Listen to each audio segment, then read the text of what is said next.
Hey, folks. So I figured I would jump on tonight and offer an alternative to sitting around and stressing over politics. I mean, you're going to do it anyways, so might as well have some company. But yeah, so I wanted to go ahead and just sort of pull up my stream, do a stream tonight, trying to create, showing how I, going to kind of ramble through this. But yeah, so anyways, what am I streaming tonight? Well, this is me trying to, if Dungeon Draft will actually behave itself or Worlddraft will behave itself, trying to talk about making a game world, like starting game world. And I don't know how many people are going to show up. If they filter in, that's fine. I'm just going to go ahead and record this, and I'll post it to the channel anyways. I'll probably retitle it after the fact, but folks want to come in and hang out, all the better. So what I have set up here is a small area of map. Got a basic green pastoral, sort of a baseline map. Already set the hex grid and the key for the overlay for the distances so we know what kind of mileage we're looking at. We're looking at 6. Let's see. Actually, I gotta readjust this. So it should be 6 miles per hex. So I'm gonna have to shuffle this a bit. I want to make sure. And with Worlddraft, it's Worlddraft. Excuse me, not Worlddraft. With Worlddraft, it's really easy to just kind of incrementally increase the size of your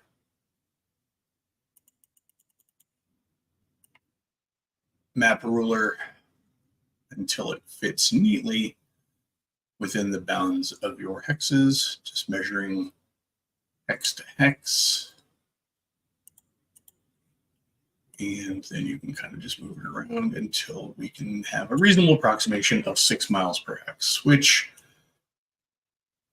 makes this total map not too long. I mean, if we take the measuring tool here and we go from this side to this side, we can see that it is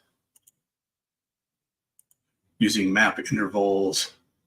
It's only about 106 miles. So it's not a huge area. 106 miles across gives us maybe a small kingdom. RPG dead. Just sort of a hangout while I talk about some world building map design elements. So this I've actually been thinking a lot on world design and some of the mistakes that I make when I create homebrew settings.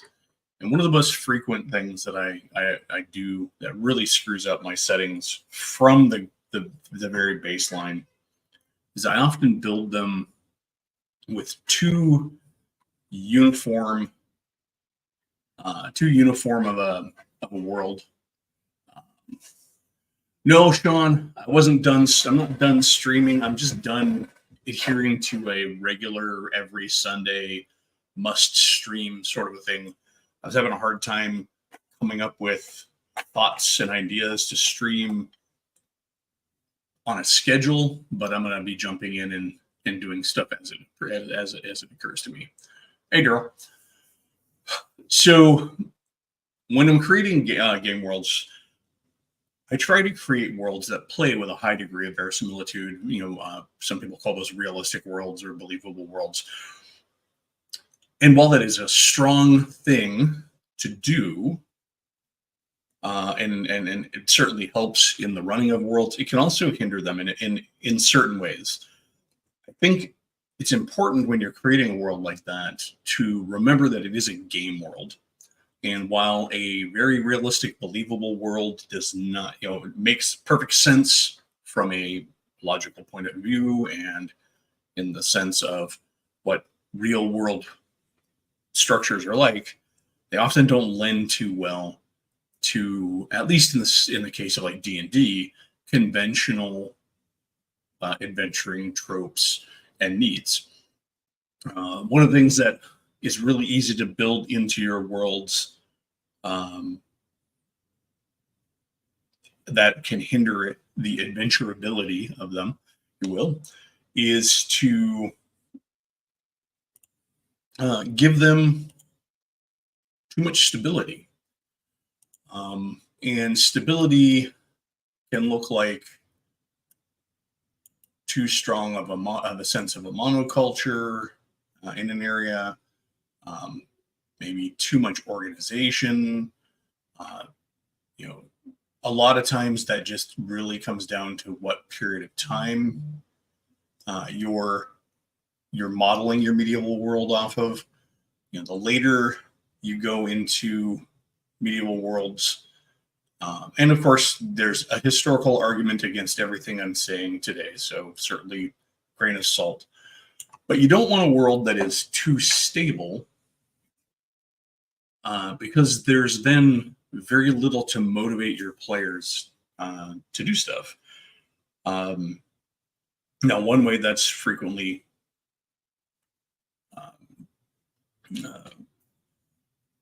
circumvented is to actually go ahead and create a game world that takes place on the forefront of a wilderness. Keeping the Borderlands is a good example. And of course, that makes it really simple. Of course, you've got nothing but the wilds and exploration, but there has to still be a number of places and enough motivation there for people to explore.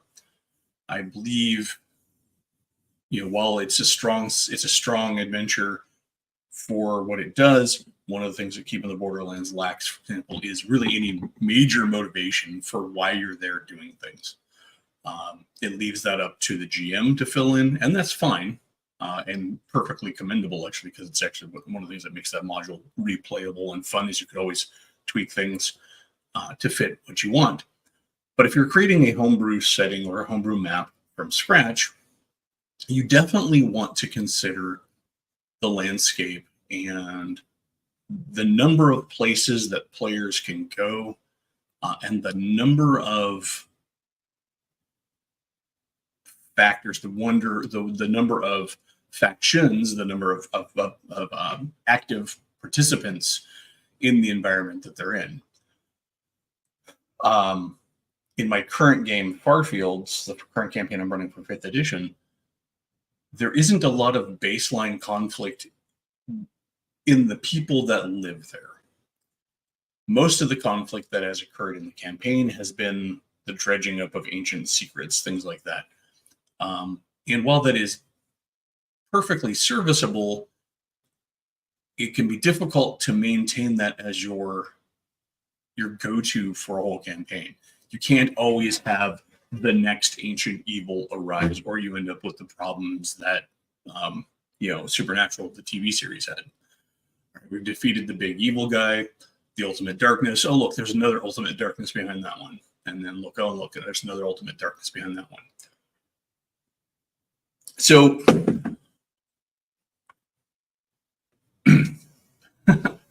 no echo, not grass Pokemon. I'm drawing a map here. So one of the things that kind of what's going on here, I'm actually using. I'll explain the tool here with Worlddraft. You have this cool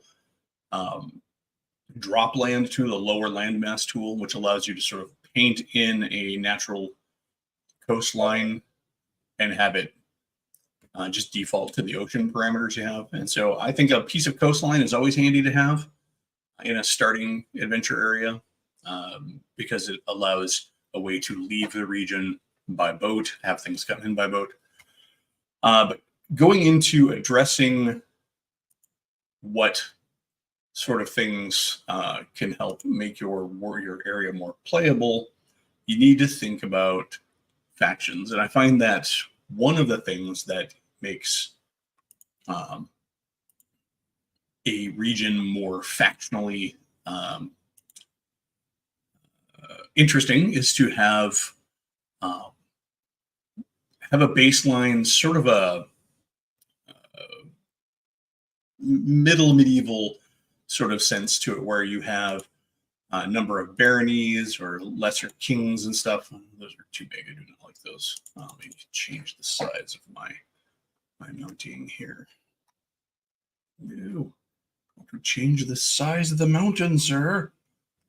There we go. So, and you want to go ahead and just make sure that your setting has lots of little petty lords or at least powers in play here. And so that can be various warrior powers like kings and knights and all of that. You can have a church in play. You can have guilds. Certainly those are all things you can do. And in doing so, you will give enough for your players to bounce off of, different people to go to get jobs from, and to be at work in the environment, to let the world seem a little bit more natural in how the plots are developing. If your plots are always developing through the evil of the week, it can get a little stale. And a lot of times that doesn't really track very well level-wise. Low-level threats often come from very homespun affairs where you may not necessarily want your the more powerful players in your world to be at play, and so you are not always going to want to have powerful. It's harder to do that when all you have is necessarily the evil of the week. Village elders, minor lords, individual knights, robber barons, things like that always make for decent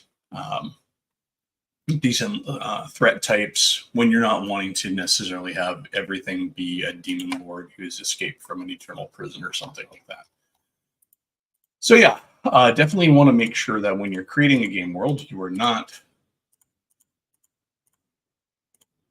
providing this sort of mono-thematic sort of a world where it's always one note, one beat sort of thing. So, all right. So I just slapped a mountain range in there because I feel like in a starting area, having a mountain range on the edge of the board, on the edge of the map, makes for a pretty good other barrier.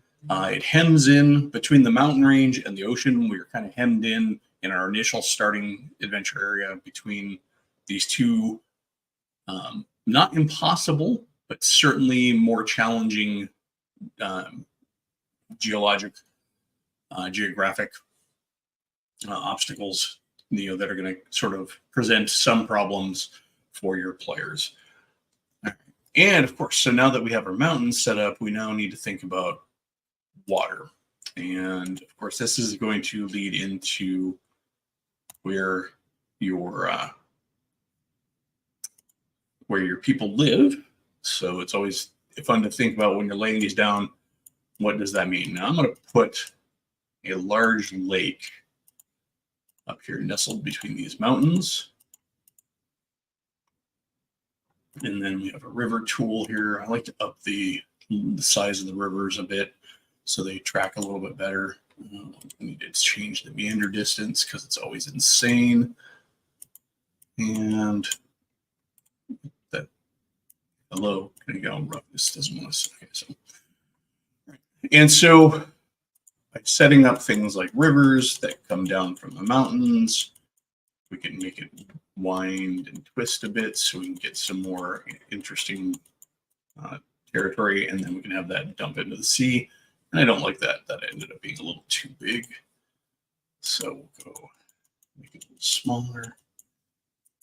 And that we can give it a little bit more of a meander. This would be a sort of a slow, gentle moving river that could possibly be navigable up to the mountains. And then also it's always worth having a couple of tributaries that come out of the mountains and feed into this river.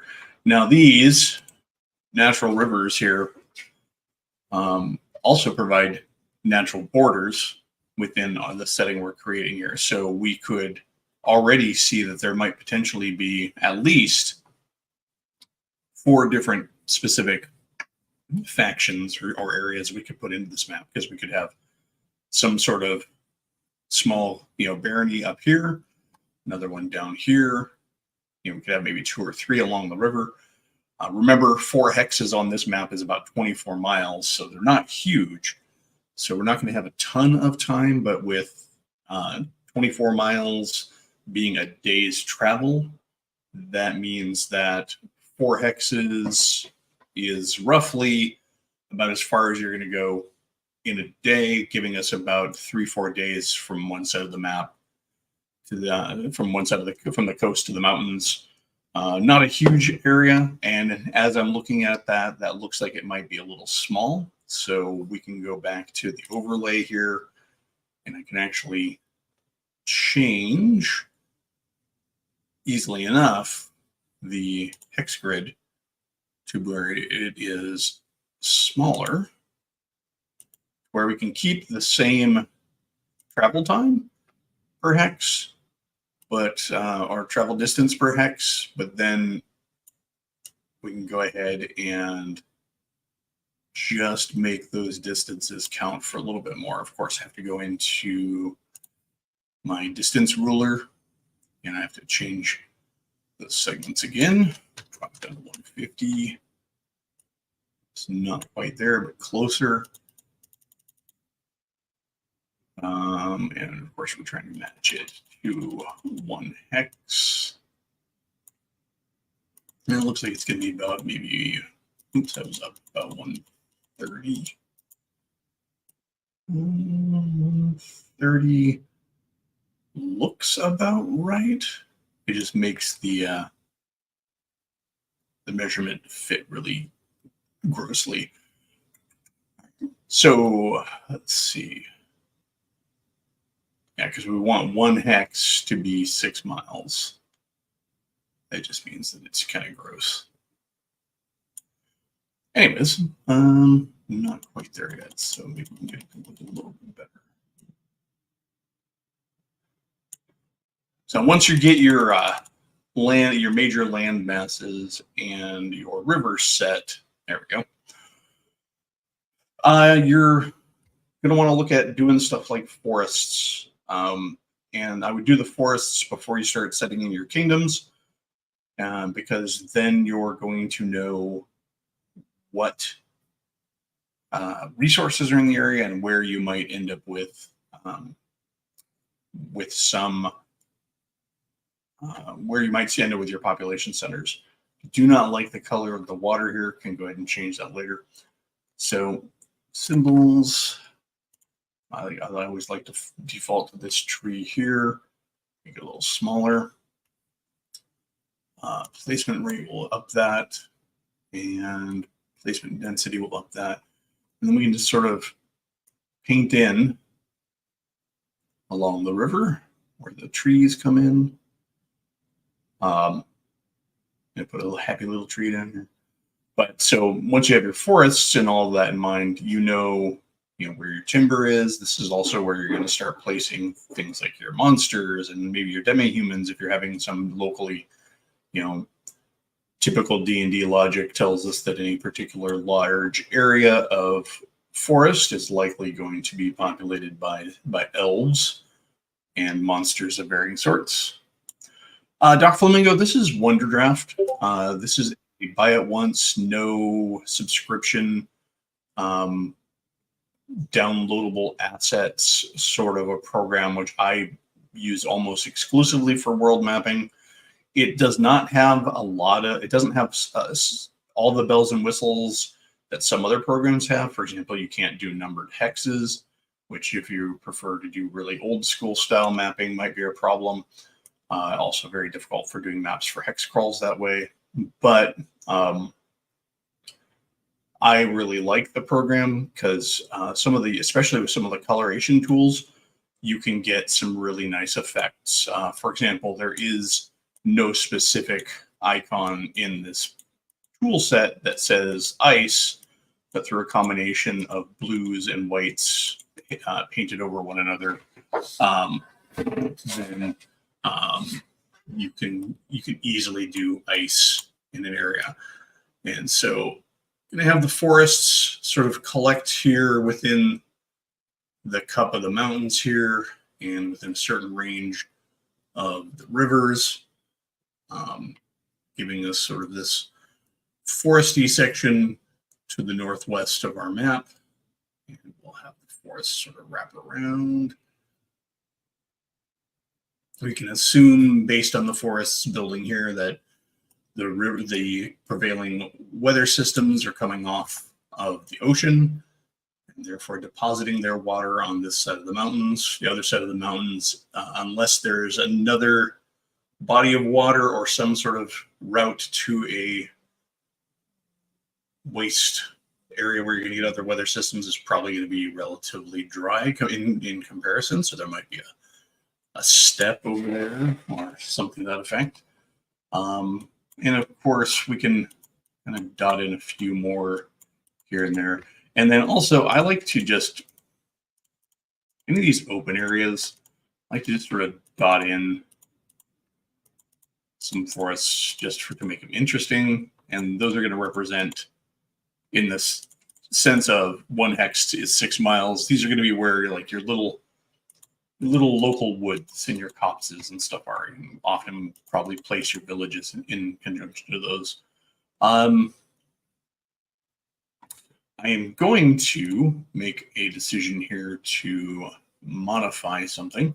I think between these two rivers, I said between these two rivers. So between these two rivers, I really feel like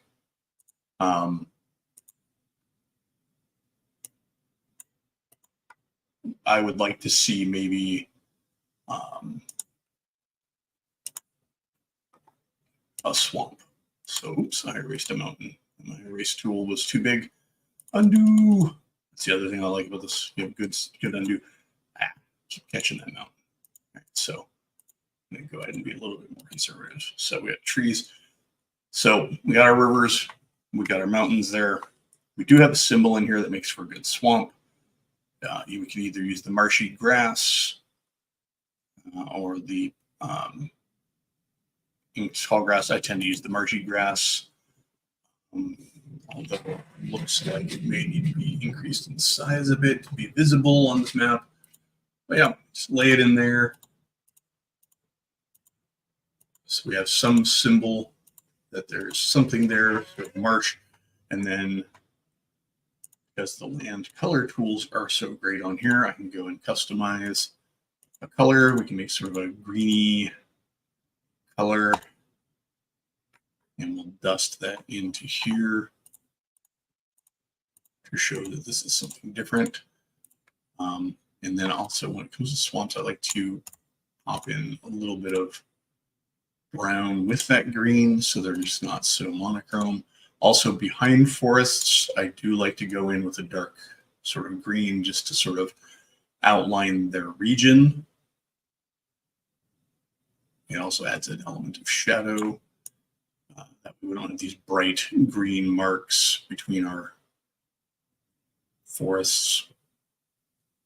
And if you want to get really extra creative, you can even go so far as to use some of the other symbols to drop in some shrubs. Actually, that swamp needs a little bit more gray, I think. So going back to symbols here, there's a really cool shrub color that I like to throw into the edge of the forests just to give them a little bit more definition. Throw them around here. And this is all pure artistry right now, and I'll get back to like world, like actually developing the game setting a bit, at least my opinions, in a moment here. But and you'll hear that if you heard that little chime, that's the Worlddraft periodically saves, but you can always have it saved manually. All right. Also, you can grab any icon and move it around. All right. So pretty solid topography there. We've got a coast, we've got some mountains, we've got a forest. We want to think about what kind of settlements and kingdoms are here. So again, what it's talking about is we want to have a number of different places for people to exist and to exert will over the land and our players. Also, every so often, I feel it's interesting to just go ahead and pepper in some of these hills, just so the world isn't giant and flat. But yeah, so you get some hills going on.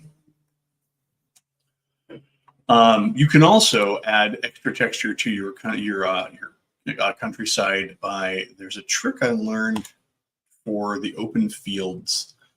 There is this particular symbol, which is designed to be, if you look at it big, it's a cliffside, right? But if you shrink it down, you put a bunch of them out here, you can kind of add some texture, or more easily, you can go in and just use what they call it, the playful grass to make grassland symbols if you wanted to. That gets a little too busy with your copses of trees and stuff. The Amazon distribution facility. So with our one river coming through here and the coastline, we're already kind of dictating a centralized power base, because whoever builds on the mouth of that river on that coast is going to have the biggest power base. So with that in mind, we can mix it up and go ahead and throw in another river that comes in off map. Where's my river tool? All right, so you can start it off the map so it comes out onto the map with a proper thickness, and then we can have it sort of wander around, constrained by these hills, and then dump out into that same bay. So now we get two different powers, two different potential points for settlements on this bay, and based on the 4 hexes per day travel, that's going to place them about 2 hexes apart, or 2 days of travel apart. So 4 hexes is a day's travel, so 2 days travel apart, which is pretty substantial. You're probably going to have at least 2 towns there with a couple of villages between. Average spacing for villages is about half a day's travel apart in a lot of areas for medieval settings, because you have to be able to get there and back in a day. From where, towns generally are market spaces, so villages are going to have to take whatever they have to market in towns. And so that's usually, they're going to start cropping up about a half a day out, and incrementally about a half a day out there. But you're not usually going to map every settlement in an area, although on a map this small, you can get more granular. So again, before we can really do a ton here, this river needs some fixing. It gets a little vague. I'm going to go in with the water tool in hand, draw this a bit. There you go. Don't really like that either, but whatever. Actually, I'll just extend the lake where it looks fine. There we go. Do this. All right, that didn't work. So in a setting like this, I think if we were going to be setting this up as a starting place for a D&D game, let's say we're going to do sort of a BX OSE sort of a game, we need to have something on the coast to be our main location. And while this tool does have all sorts of really cool graphic symbols for locations, I find that they get a little busy, and I generally default to the tried and true sort of squares and circles map designations, although I do not like this color choice. I'm going to go with black. So I would say, I mean, these are kind of pre-marks. We got a capital, we got a city, we got a town. You can mix and match these however you want. I usually do things like squares. I usually, on my maps, I tend to use the circle with the star for capital. Squares I'd use for locations that are not specifically a town or a city. So like a monastery or a ruin or something to that effect. But I don't want to make this area too big, so I'm not going to put a capital in. I'm going to go ahead and instead of making this, use this as a city marker, we're going to use this as a town. And then we'll do the dot as a village. And then we can use the squares as sort of a fortress. So I kind of like the idea that whoever these guys are, they keep to this side of the river.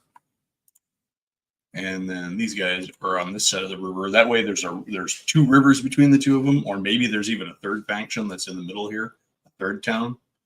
If we put a third town here, this is going to make this area pretty damn populous, because if you've got that many towns along the coastline, then you have to have the population to back it up. But that does give you, the adventurers, plenty of places. And this kind of goes back to the thing I was saying, where you don't want to get too bogged down in realistic and believable, because then you end up with less playable. So I don't necessarily see a reason to not put a town right in the middle. That would give us more reason for each of these other towns to be on the other side of the river. We can assume that each of those towns has a river crossing at it. If we wanted to mark it, we could put we could use the bridge map or the bridge markers to do that. And then we can start looking at villages. I like to make the village symbol not quite as small as the central dot in the town, but smaller than, you don't want it to be like big like that. Just gotta make it small enough. So half a day's travel is going to be 2 hexes. So along this river, we'll put one there. And river travel, you can justify slightly longer distances. So we'll put one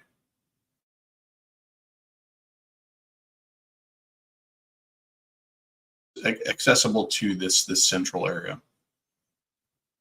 Coming off of here, we can start looking at, maybe we have a town here, or a village here, a village up here, and a village here.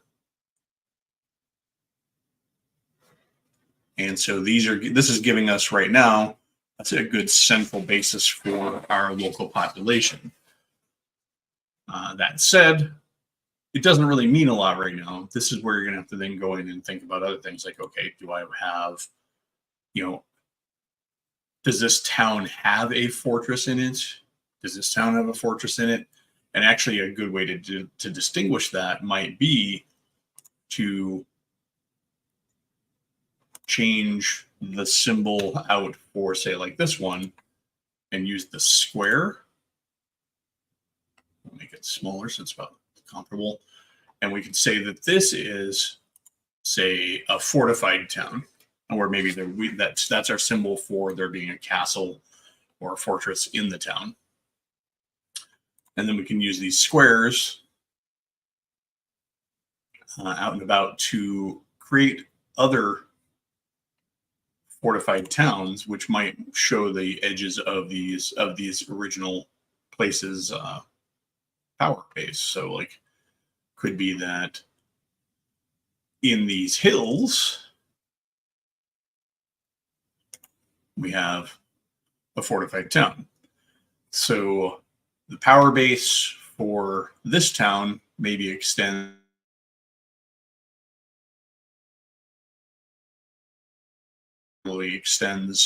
to this area between these two rivers here, and then this guy kind of extends over here.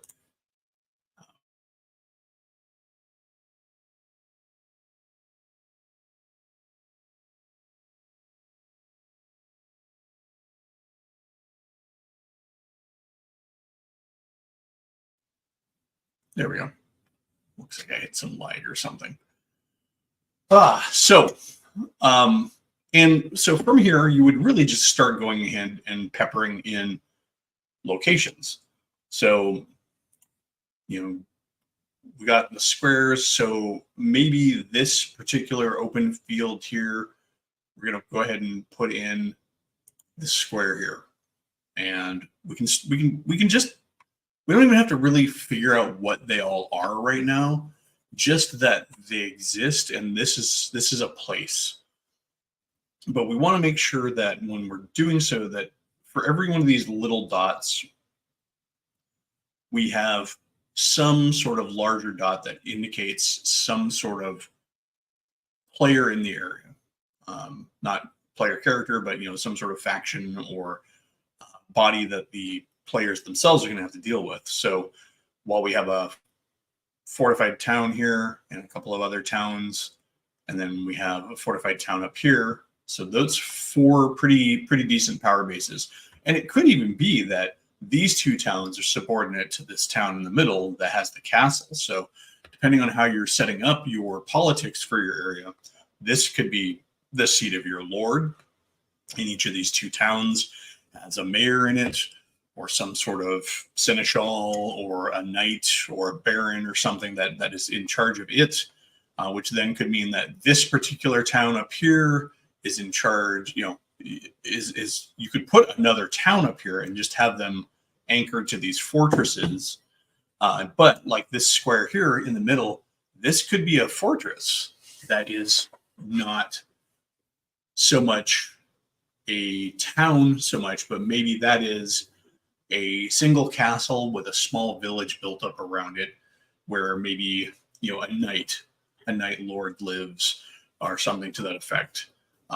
Some retired adventurer. That could just be a monastery and an abbey or something like that. But also, it's a good time to think about your resources. So stuff in the middle here. This is probably going to be a lot of good farmland because we got it between the 2 rivers here. Historically, this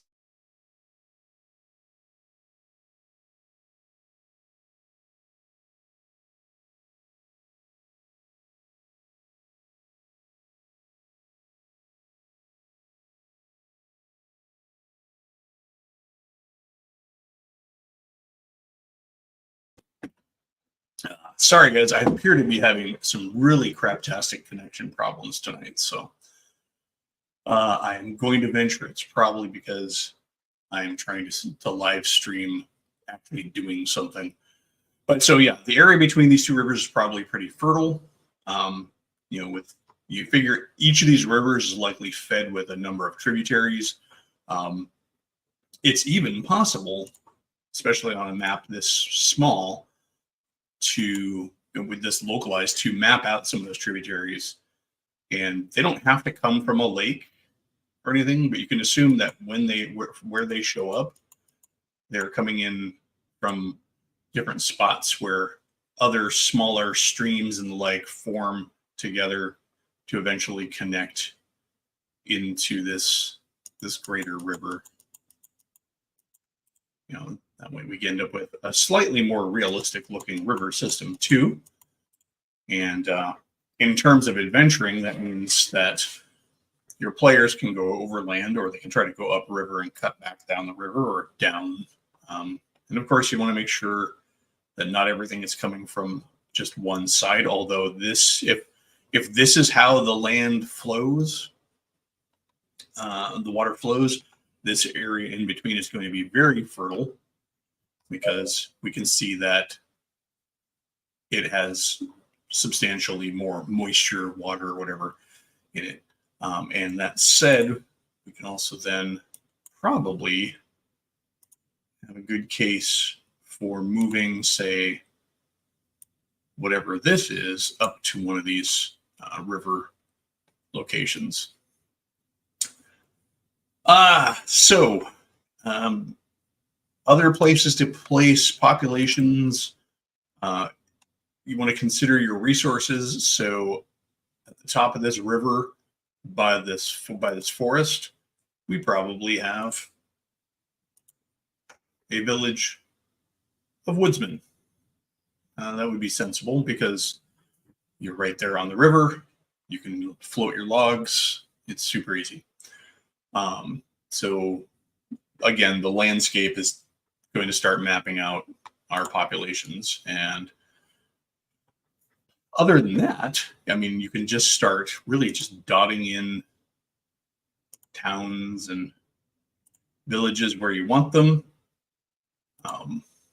or where it makes sense to have them, considering travel times. And also it does help to double check your symbol sizes to make sure that they're all about the same size. There are ways to go ahead and make sure each one is the same size, because it will bug you. I know it bugs me. So yeah, I'm just going to place a couple more.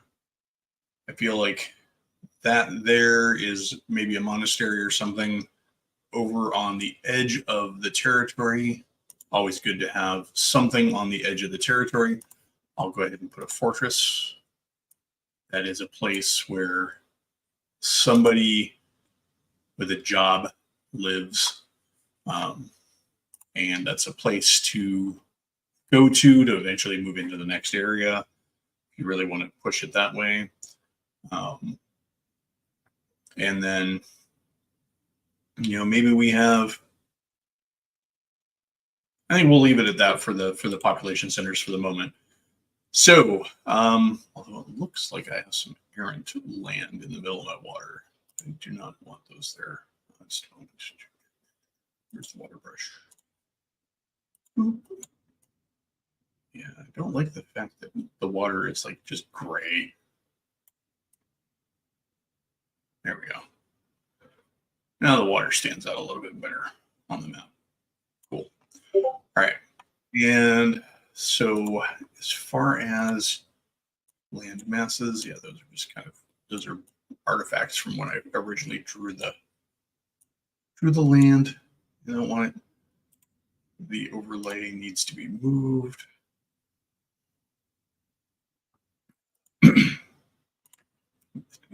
A bit, because we lost our increment. All right, so yeah, there's a basic map right there that gives you plenty of places to adventure, plenty of places to go. You have all sorts of villages and towns for things to happen at. You've got some specific locations. From here, you then want to start looking at other considerations like you know, where do your demi-humans live? Do you have any particular populations of demi-humans? And like, for the 5 people watching, any specific questions or anything like that while I'm yammering on about this? Because the next thing I'm going to do is start looking at labeling and putting in, you know, labeling what we have here. And it's just going to be random names, obviously, because we're just naming places. But we can also throw in some territorial markers. While I'm waiting on that, though, I think go to the path tool and I'm going to do a road. Let's see. I don't think we're going to have anything too well maintained. So I do like this dotted road on this, dashed line for sort of semi-maintained roads. Don't like brown for roads. I tend to draw my roads in red. That way they stand out as what they are. Maybe it's just a mental throwback to the traveling by road, traveling by line.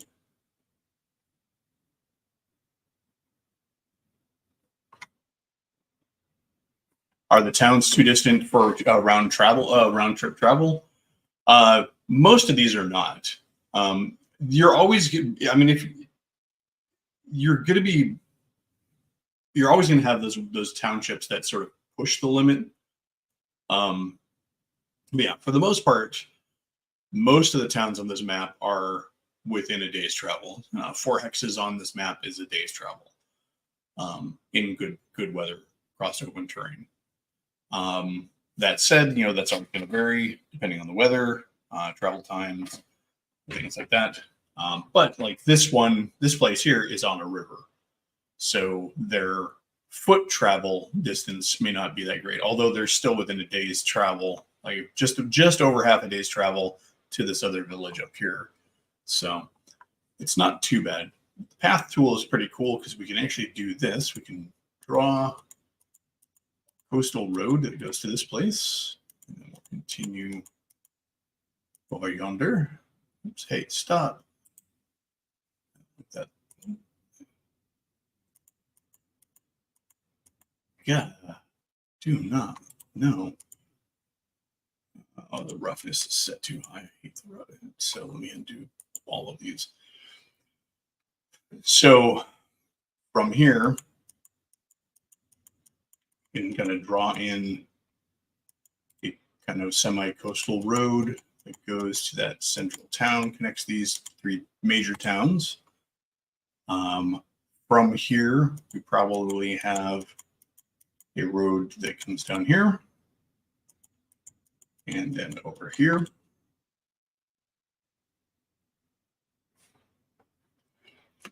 Well, by the rules in D&D, horse they like to say that horse travel is somehow faster than foot travel, whereas realistic tests done by the U.S. Cavalry proved that horse travel and foot travel tended to be about the same total distance covered. It's just the degree of rest that you have when you get to the other side. The horses, to be in good condition, at least fighting horses, they need to be walked as often as ridden. And they need to feed and all of that. You can push horses, obviously, just like you can push people. And horses are going to move faster in the short term. But generally speaking, a loaded horse moves the same total distance as people.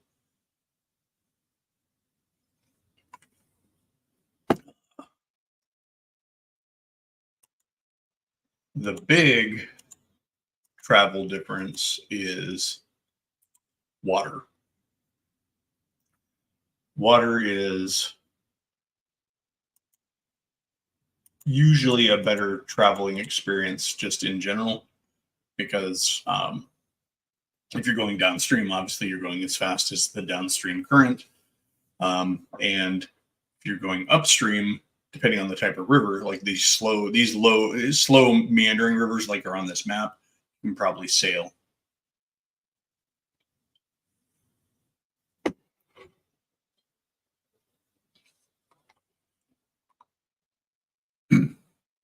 Yeah, that's a mule though.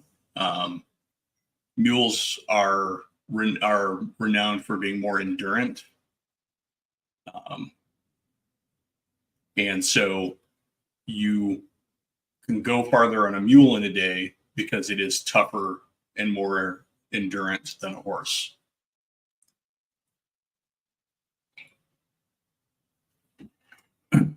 Yeah, I mean, Doc Flamingo, that's the point. You're also, that's why I specifically stated like fighting horses. U.S. cavalry. I get that the U.S. cavalry is also not a medieval measurement, but yeah, it's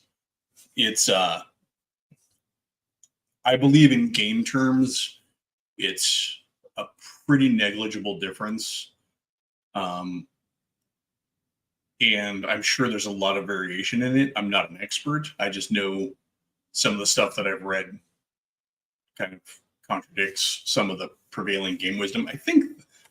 I can't remember what it is in D&D was, but I'm pretty damn sure that D&D has travel slightly faster on horseback than on foot. I just, and again, that's one of those reality versus game moments too. Like, do you really care enough, or are you just going to go by what it says in the game?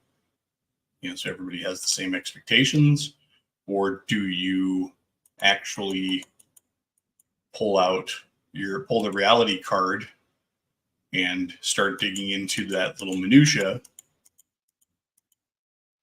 that so here's one of those things you have to, in a case like this, you make a decision to either go around those hills, or I think it's more entertaining if the road to this fortress goes through the hills, because that gives more chance for weird adventure things. Yeah, I anytime you're picking any sort of a mount or conveyance, you're always dealing with a trade-off of speed and endurance. The other thing too is, while your animal may be able to go a long distance in a day, can you? I mean, you have to rest. Your animal, your mount needs time to rest. And you can always, of course, push your mounts. And like you pointed out with the mule, 36 miles in mountains, yes. But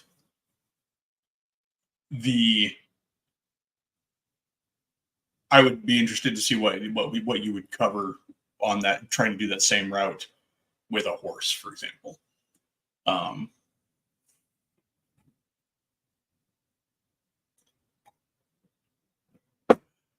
But we're also not talking about complete reality here. This is just game stuff. So when you're starting to form roads like this, you're also considering what are the important spots. The further you get away from the central locations, the less likely you're going to have these established roads, even if these are just bumpy, barely kept, just purely carved out roads. At a certain point, they're going to likely change, and then I would usually switch to, say, like a dotted line, or if it's even way far out, you might not have any sort of road. Like this fortress on the end here might not have a road to it. There's maybe an established route that people go, but it's not traveled with enough frequency to really have a road or even a path. No, you definitely wouldn't want horses in mountain terrain. I mean, you can do it, but one of the advantages of mules are really a super animal. I just watched a thing on mules the other day. They live longer than horses. They have the footing of their donkey parentage. They have better temperament than horses, because horses actually spook pretty easy. So mules are less likely to spook. They're just really an interesting animal.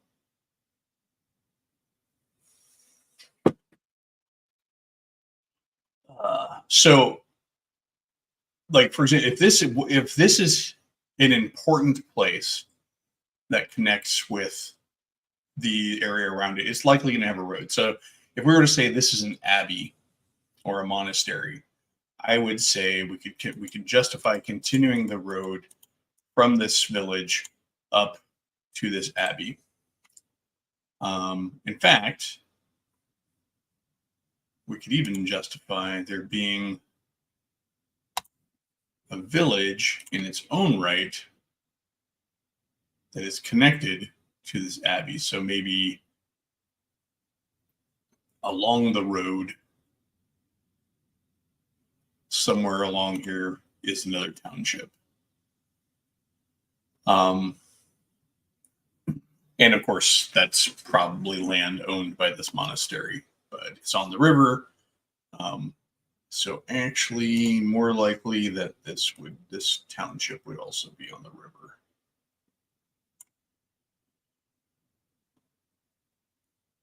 Or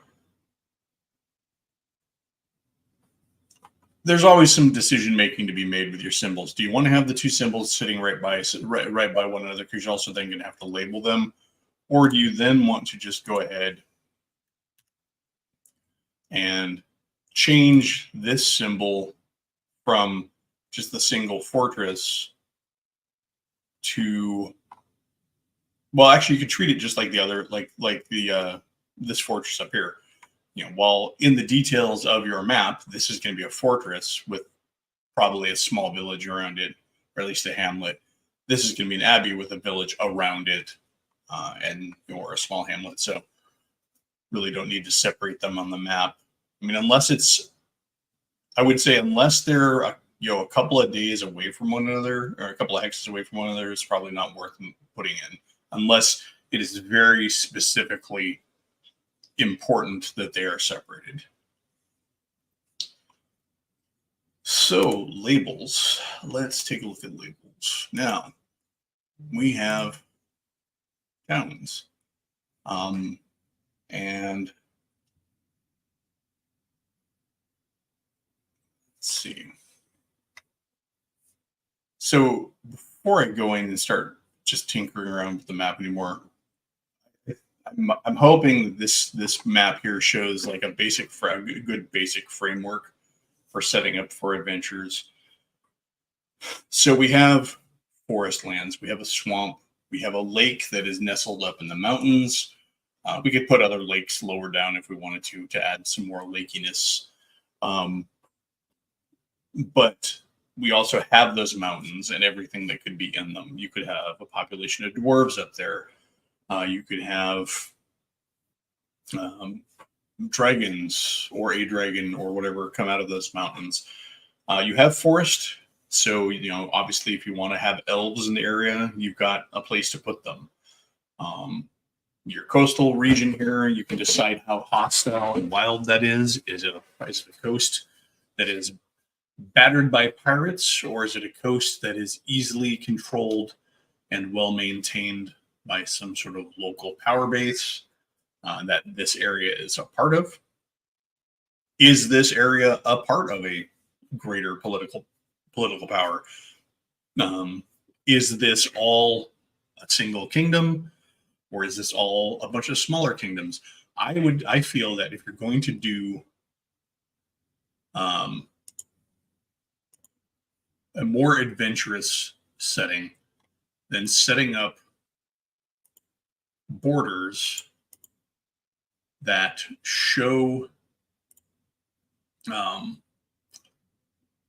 you have multiple kingdoms that can oppress one another and exert power over one another, the local barons and the like, is always better. And so that can look like something like here. I mean, this is not great. I don't like the fact that that's super opaque, but this map tool does even have the ability to do this. You can circle off areas. Actually, we can do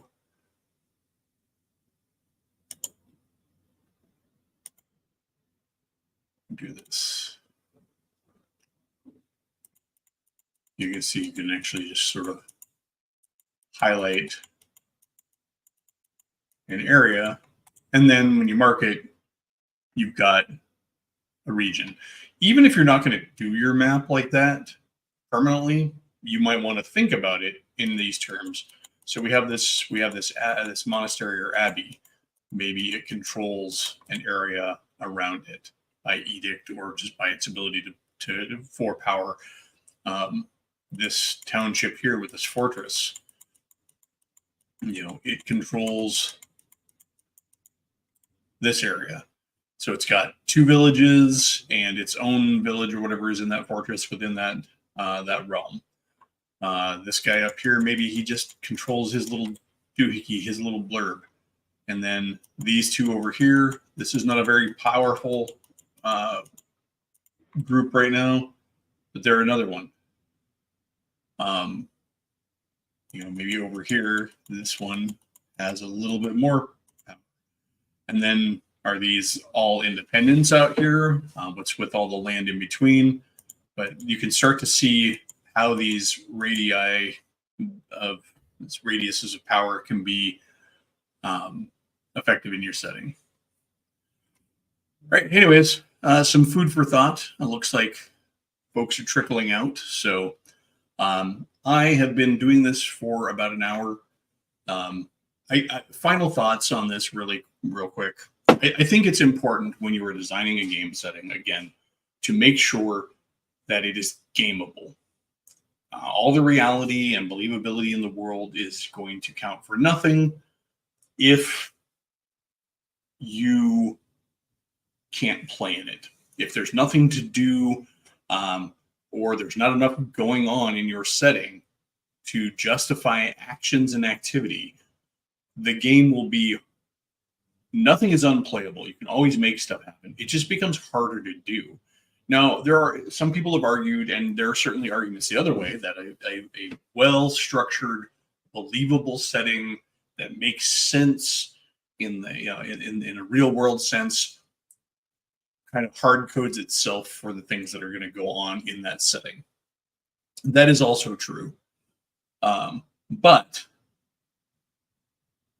I would say it's important to make sure that you have a balance. Daryl, I'm not entirely sure. There is an import function in here. I've never really used it, though. But yes, you can import pictures. So I believe you probably could. You could do a hand-drawn map and then trace over it if you wanted to. But I haven't done it before. I haven't really needed to. One of the things I often do, too, is like when I draw these maps, like up here where I drew this this river later, it got drawn underneath the trees. I will often go through and just sort of either delete or move the trees out of the way so I can see the flow of the river. But so yeah, I know this wasn't super informative. It's just some thoughts in my head lately about when you're making it's really easy to make a world that looks good and feels good. You may even have all this developed who and what in the area, but you need to make sure that there are reasons for things to happen. You need conflict in your setting. You need stuff going on. There need to be dangers, both internally and externally. You have to have people in power who don't agree.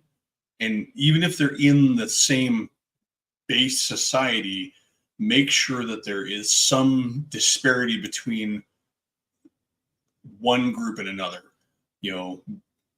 A map that's covered in a bunch of tiny little kingdoms, each controlled by little petty kings and tyrant barons and all of that, is a great setting for adventure. They're always going to have some work for your players as they try to carve out their areas. They're going to have their fiefdoms. They're going to be fighting with one another. They're going to be trying to outdo one another. They're going to be doing stuff to one another that's then going to call for adventurers to come and either undo it or prevent it. I have not tried Incarnate, and I would say Incarnate definitely does more than Worlddraft, but I do like the fact that Worlddraft cost me, what, like $30, $35 or whatever, and it is one and done. I have not needed more than Worlddraft. So I would say if you are planning to do any sort of a map commercially, something more robust like Incarnate is probably your friend. But yeah, I mean, I got a lot of use out of auto draft forever.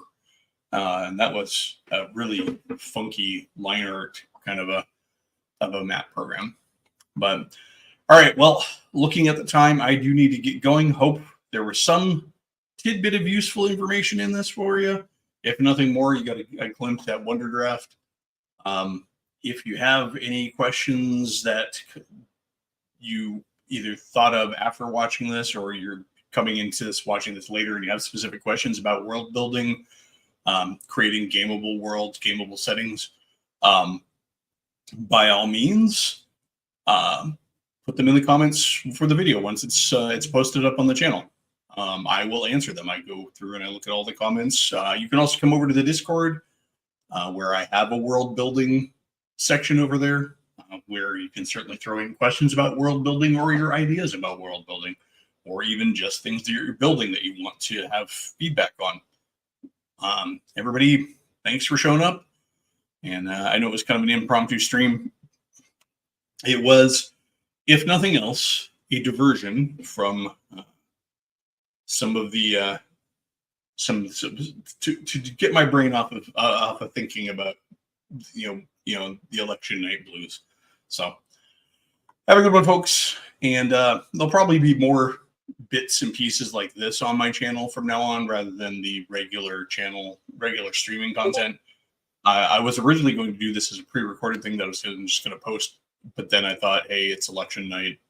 I can come on and just do this shtick. So have fun, everybody, and get out and game.